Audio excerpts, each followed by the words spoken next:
لڑائی کے میدان میں مجھے پرواہ نہیں ہوتی تھی کہ موت میری طرف آ رہی ہے یا میں موت کی طرف جا رہا ہوں۔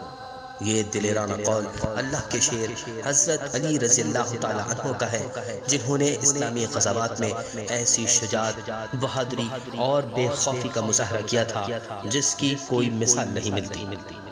ہم بات کریں گے تاریخ کی پہلی عظیم جنگ غزوہ بدر کے بارے میں، کہ جو مسلمانوں اور کفار کے درمیان لڑا جانے والا موقع تھا۔ حق و باطل کی یہ جنگ 17 رمضان المبارک سن 2 ہجری کو مدینہ سے 150 کلومیٹر کے فاصلے پر واقع بدر نامی مقام پر لڑی گئی۔ اس جنگ میں مسلمانوں کی تعداد کفار کے مقابلے میں کافی کم تھی، اس کے باوجود مسلمانوں کو مشرکین پر فتح حاصل ہوئی۔ جب مشرکین مکہ کی سرکشی حد سے بڑھ گئی، ہجرت سے قبل مشرکین مکہ مسلمانوں کو مختلف طریقوں سے اذیتیں دیتے رہتے تھے، حتیٰ کہ ان کو جلا وطن ہونے پر مجبور کر دیا گیا۔ اس کے بعد بھی مشرکین کے دلوں کو ٹھنڈک نہ ملی تو مسلمانوں کا گھر بار، ساز و سامان لوٹ کر ابو سفیان کی سربراہی میں بیچنے کے لیے دمشق روانہ کیا گیا۔ مسلمانوں کو جنگ کرنے کی اجازت نہیں تھی، بلکہ امن پسندی سے رہنے کی نصیحت تھی۔ جب ان کو اپنا گھر بار، ساز و سامان لوٹتا دکھائی دیا تو انہوں نے جنگ کرنے کا ارادہ ظاہر کیا۔ حضرت محمد مصطفیٰ صلی اللہ علیہ وآلہ وسلم نے جنگ کرنے سے انکار کر دیا۔ تب حضرت محمد صلی اللہ علیہ وآلہ وسلم پر وحی نازل ہوئی: لڑو، اللہ کی راہ میں لڑو ان سے جو تم سے لڑتے ہیں، اور انہیں نکال دو جہاں سے انہوں نے تمہیں نکالا تھا، اور ان کا فتنہ تو قتل سے بھی سخت ہے۔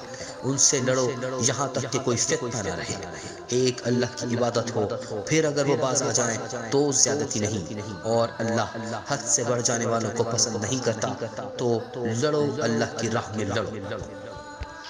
اس وحی کے بعد مسلمانوں کا 313 افراد پر مشتمل جنگی قافلہ بدر کے مقام پر پہنچا۔ یہ خبر اسی وقت مکہ میں پہنچ گئی۔ ولید بن عتبہ مکہ کے سرداروں کے پاس یہ خبر لے کر آیا کہ 313 افراد، 2 گھوڑے اور 70 اونٹوں کی فوج ہمارے تجارتی قافلے پر حملہ کرنے اور اپنا سامان جو ہم نے لوٹا تھا واپس لینے کے لیے بدر کے مقام پر پہنچ چکے ہیں۔ جس پر مکہ کے سردار تکبر سے یہ کہنے لگے: اگر ایسا ہے تو یہ جنگ ہم لڑیں گے اور یقیناً جیت ہماری ہے۔ ان کے لوگ 313 ہیں تو ہمارے 1000 ہوں گے، ان کے گھوڑے 2 ہیں تو ہمارے 100 ہوں گے، ان کے اونٹ 70 ہیں تو ہمارے اونٹ 170 ہوں گے، ہارنے کا تو سوال ہی نہیں پیدا ہوتا۔ ابو سفیان کو پیغام بھیجا گیا کہ تم بھی ہمارے لشکر کے ساتھ مل جاؤ اور ان سے مل کر جنگ کریں، ہم یقیناً جیت جائیں گے، پھر تم تجارتی قافلہ دمشق لے جانا۔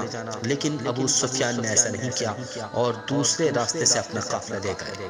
جنگ بدر کا میدان، ایک طرف 313 مسلمان اور دوسری طرف 950 کا لشکر، دونوں لشکر آمنے سامنے۔ مشرکین کے لشکر میں سے عتبہ سامنے آیا اور مسلمانوں کے لشکر سے مخاطب ہو کر کہنے لگا: اپنے بہادروں کو بھیجو۔ 3 مسلمان افراد سامنے آئے، جس پر عتبہ نے کہا کہ کون ہو تم؟ تم ہمارے مد مقابل نہیں ہو، اپنے بڑوں کو بھیجو جو ہمارے برابر کے ہوں۔ ہماری طرف سے تم سے مقابلے کے لیے میں خود، میرا بھائی شیبہ اور میرا بیٹا ولید لڑے گا، جو ہمارے برابر کا ہو ان کو بھیجو، ہم ان سے ہی مقابلہ کریں گے۔ حضرت امیر حمزہ رضی اللہ تعالیٰ عنہ نے ان تینوں کو واپس بلایا اور 3 افراد آگے آئے، جن میں حضرت حمزہ رضی اللہ تعالیٰ عنہ، حضرت علی رضی اللہ تعالیٰ عنہ اور حضرت عبیدہ رضی اللہ تعالیٰ عنہ شامل تھے۔ یہ 6 افراد آمنے سامنے ہوئے۔ حضرت حمزہ رضی اللہ تعالیٰ عنہ کا مقابلہ عتبہ کے ساتھ، حضرت علی رضی اللہ تعالیٰ عنہ کا مقابلہ ولید کے ساتھ، اور حضرت عبیدہ رضی اللہ تعالیٰ عنہ کا مقابلہ شعیبہ کے ساتھ ہوا۔ سب سے پہلا حملہ عتبہ نے حضرت حمزہ رضی اللہ تعالیٰ عنہ پر کیا۔ 4 بار تلوار کے عتبہ نے حضرت حمزہ رضی اللہ تعالیٰ عنہ پر کیے، جن سے حضرت حمزہ رضی اللہ تعالیٰ عنہ نے خود کو بچا لیا اور ایک ہی زوردار وار کر کے عتبہ کا کام تمام کر دیا۔ حضرت حمزہ رضی اللہ تعالیٰ عنہ کا وار عتبہ کی گردن میں لگا۔ حضرت علی رضی اللہ تعالیٰ عنہ پر بھی ولید نے تلوار کے وار کی بارش کر دی تھی۔ ولید حضرت علی رضی اللہ تعالیٰ عنہ پر وار کرتا گیا اور حضرت علی سبھی وار کا دفاع کرتے رہے۔ جب ولید نے حضرت علی پر 9 وار کیے اور 10واں وار کرنے والا تھا، تبھی حضرت علی رضی اللہ تعالیٰ عنہ کی تلوار حیدر چلی اور کب ولید کو واسل جہنم پہنچا کر واپس آئی، کسی کو پتہ ہی نہ چلا۔ سبھی نے دیکھا کہ ولید زمین پر پڑا ہوا ہے۔ عتبہ اور ولید کی موت کے بعد حضرت عبیدہ رضی اللہ تعالیٰ عنہ اور شعیبہ کا مقابلہ بھی مورخین نے بیان کیا ہے، جس کی 2 روایات ملتی ہیں۔ پہلی روایت ملتی ہے کہ جب حضرت عبیدہ رضی اللہ تعالیٰ عنہ اور شعیبہ کا مقابلہ ہو رہا تھا تو دونوں ایک دوسرے پر برابر وار کر رہے تھے۔ حضرت عبیدہ رضی اللہ تعالیٰ عنہ نے ایک وار کیا جس سے شعیبہ کی تلوار گر گئی اور اس نے خنجر نکال لیا۔ جب حضرت عبیدہ رضی اللہ تعالیٰ عنہ نے اس پر تلوار کا دوسرا وار کیا تو شعیبہ نے حضرت عبیدہ رضی اللہ تعالیٰ عنہ کو پیٹ میں خنجر مار دیا۔ اب یہاں پر 2 روایات ظاہر ہوتی ہیں۔ ایک میں ہے کہ خنجر لگنے کے بعد آپ نے تیزی سے تلوار کا وار کر کے شعیبہ کو مار دیا، اور دوسری روایت یہ ہے کہ خنجر لگنے کے بعد حضرت عبیدہ رضی اللہ تعالیٰ عنہ زخمی ہو کر زمین پر گر پڑے تو حضرت حمزہ رضی اللہ تعالیٰ عنہ اور حضرت علی رضی اللہ تعالیٰ عنہ نے شعیبہ کا کام تمام کر دیا۔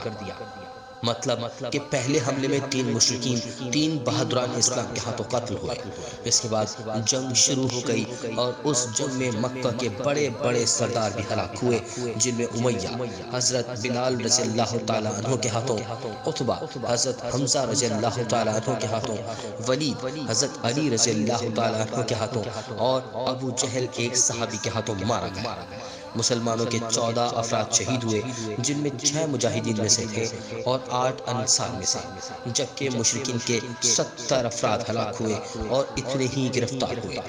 313 مسلمانوں نے 1000 کفار کو شکست دی اور ان کو بھاگنے پر مجبور کر دیا، اور جنگ بدر میں مسلمانوں کو فتح نصیب ہوئی۔